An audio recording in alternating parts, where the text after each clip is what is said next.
So we're still standing 2 courses down. We're on to course number 3. So I'm gonna make a fish crudo, a white fish crudo.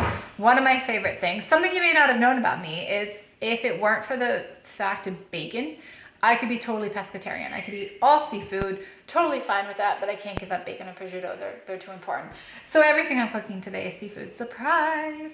But I'm gonna make white fish crudo. So what's crudo? Crudo is the Italians' answer to sashimi. It's essentially raw fish.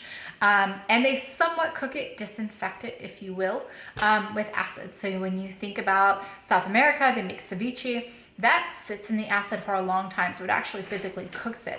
Crudo, you're just kind of dressing the fish with the acid, so just enough to, you know, take a little bit of the edge off. But it's fun to play with a basic mellow fish and then add lots of interesting flavors. So what I have on my board for you today, if you can see, here we go. So this is a piece of raw halibut. In the front, I have really thin cut cucumber. This is half a lemon, which we're going to use for the acid in this recipe. There's pickled ginger, which I stole off my sushi tray. I have scallions, I have some shishito pepper, and I have kumquats that I found when I was at Wegmans the other day. And then I pickled some radish. So I sliced it really thin, put it in rice wine vinegar, a little bit of sesame oil, and a little bit of sugar. So we have that pickled radish there. So how we're gonna do this, I have my nice plate. I'm gonna start with the cucumber as my base.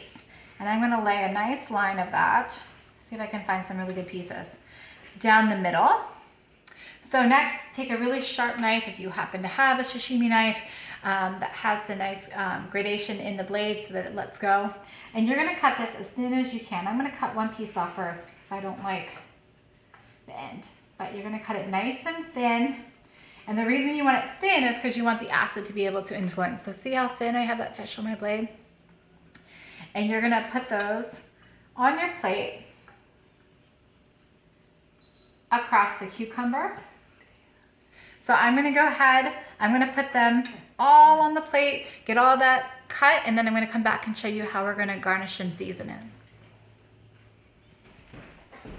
All right. So I sliced that halibut. If you can see, let me see if I get up close. There's the cucumber on the bottom. There's that thin sliced halibut on top, and I did 2 plates here. So the next thing that I'm going to do is I'm going to first hit it with some lemon juice. So I have my squeezer, and I'm going to do half a lemon, depending on how juicy they are, for each one. I think I can get both of them out of half a lemon. Lots of fresh lemon juice. Don't be shy with that at all. Once you have that on, we're going to do some salt and pepper.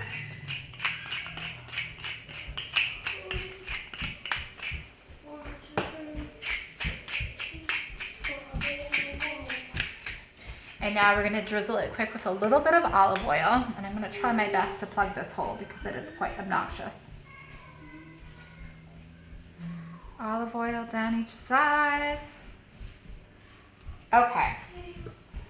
So once you have it seasoned properly, now it's time to put all the fun garnishes on.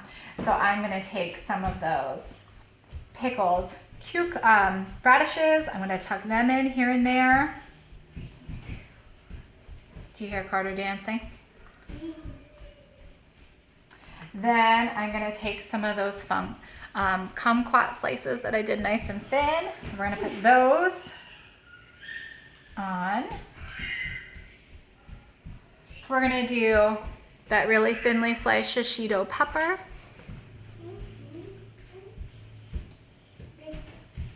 Carter, please stop that. A little bit of fresh ginger, pickled, I'm sorry, that's pickled ginger that I took from my sushi sheet. And lastly, I'm just gonna do a little bit of those green onions over top. Here you go, friends. Nice halibut crudo. Now, for the wine pairing. Again, anytime you do a seafood, you want to pick a wine that comes kind of coastal. So Vino Verdis from the northwestern part of Spain. And so I hope I'm right. Spain, right? Sometimes Portugal, excuse me. Northwestern western part of Portugal, is where Vinho Verde comes from. So a lot of seafood in that area. Really crisp, clean, acidic, driven white wine. And so this is from the Fonseca family. This is their twin vines. So that is an ode to their 8th generation that's taking over their winemaking. It's a set of twins, so that's why it's called twin vines. And this Vinho Verde is perfect with any type of seafood, anything coastal, and it's going to make for a really lovely pairing with all the aromatics that we added. Hope you enjoy. See you for course number 4.